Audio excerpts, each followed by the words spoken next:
Before we start, take a moment to like and subscribe. A quiet farmer with an unshakable faith, Oliver Cromwell rises to challenge a king he deems a sinner.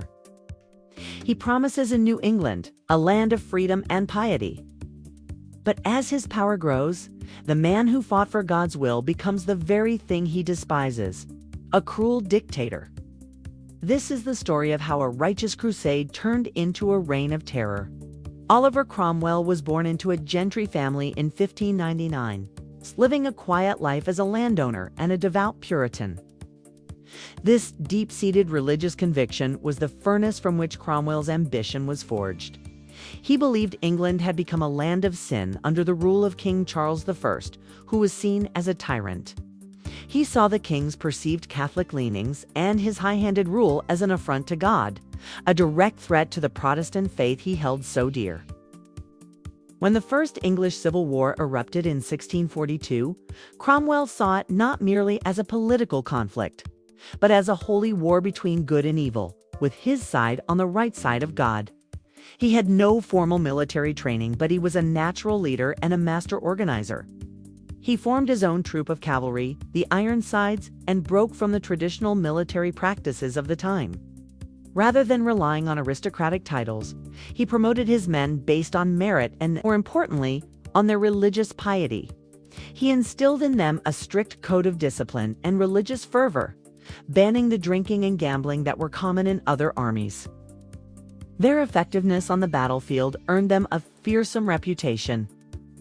At key battles like Marston Moor in 1644 and Naseby in 1645, it was the unwavering discipline of Cromwell's new model army that turned the tide of the war. Cromwell's personal charisma and military genius made him an icon of the Puritan cause, and his victories propelled him from an obscure gentleman into a national hero. After the Royalist army was defeated and the king was captured, England was still in chaos. Cromwell and his radical allies in Parliament believed that Charles I could not be trusted. They argued that he had committed treason against the people of England. Cromwell, pushing for a more permanent solution, became a key figure in the decision to put the king on trial. This was a shocking and revolutionary act that had never been done before. The very notion of a monarch being answerable to a court of common people defied centuries of tradition, where a king's rule was considered a divine right. The trial was held in Westminster Hall, and Charles I refused to acknowledge the court's authority, arguing that he was answerable only to God. The political tensions were at a fever pitch. Cromwell, now a general and a leading voice in the radical army faction, was instrumental in purging Parliament of members who opposed the trial, leaving a small, sympathetic rump parliament to carry out the proceedings. The trial itself was a theatrical and highly charged affair. Cromwell and other regicides viewed the king's death as a necessary sacrifice for the new righteous republic.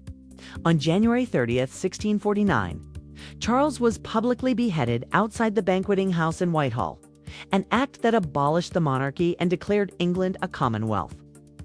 The regicides sent a clear and chilling message across Europe. No monarch's power was absolute, and a ruler who failed their people could face the ultimate penalty. This act, more than any other, defined Cromwell's legacy.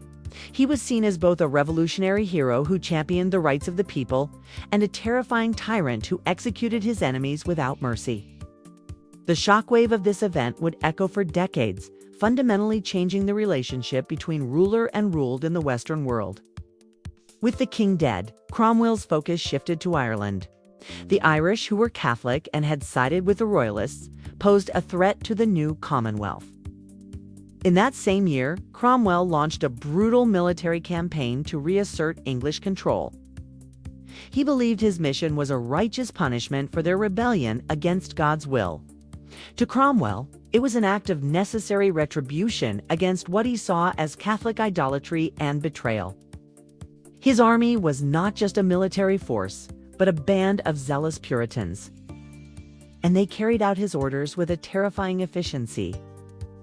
During the siege of Drogheda, Cromwell's forces stormed the town with a ferocity that shocked even his contemporaries. When the walls were breached, his soldiers were given no quarter. killing nearly the entire garrison of 3,500 and countless civilians who had sought refuge in the town. Cromwell justified this massacre as a righteous judgment of God, a direct and severe punishment for the Irish rebellion. The siege of Wexford that followed was no less horrific. After promises of safe passage were broken, Cromwell's troops massacred over 2,000 soldiers and civilians, many of them women and children who had fled to the market square and the harbor. Cromwell's campaign left a lasting scar on Ireland. The massacres were not isolated incidents, but part of a systematic campaign to crush all resistance. He remains a deeply controversial figure there, his name forever associated with cruelty and oppression. Beyond the immediate violence, his campaign resulted in the confiscation of vast tracts of Irish land. This was not merely about punishment. It was about colonial settlement. The land was given to English soldiers and adventurers who had helped fund the war, a move that fundamentally altered the demographic and social landscape of the country. The displaced Irish Catholic population, now landless and impoverished, were forced into the barren western parts of the country, a brutal policy known as to hell or Connaught. This policy, known as the Act for the Settlement of Ireland, created deep-seated resentment and a cycle of poverty and injustice that would last for centuries. Cromwell's actions in Ireland are often cited as an example of religious fanaticism and colonial violence, forever tainting his image as a champion of liberty. His campaign was a stark illustration of how a man who fought for religious freedom could so easily deny it to others. The years following the Irish campaign were marked by Cromwell's consolidation of power. In 1653, he grew frustrated with Parliament's slow progress and corruption. In a dramatic move, he dissolved it by force, an act that shocked many who had fought for a government of the people.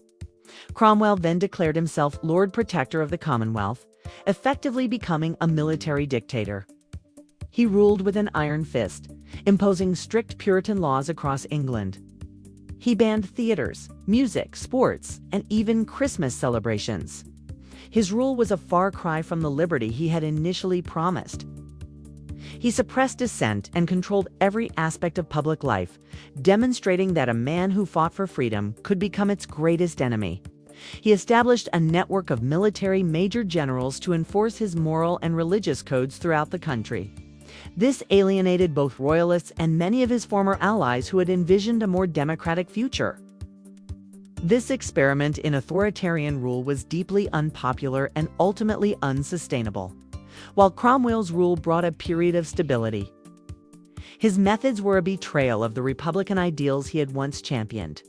The very principles he once stood for in the Civil War, parliamentary rule, and the rights of the English people were sacrificed on the altar of his absolute power. A government created by revolution had become just as oppressive as the one it replaced.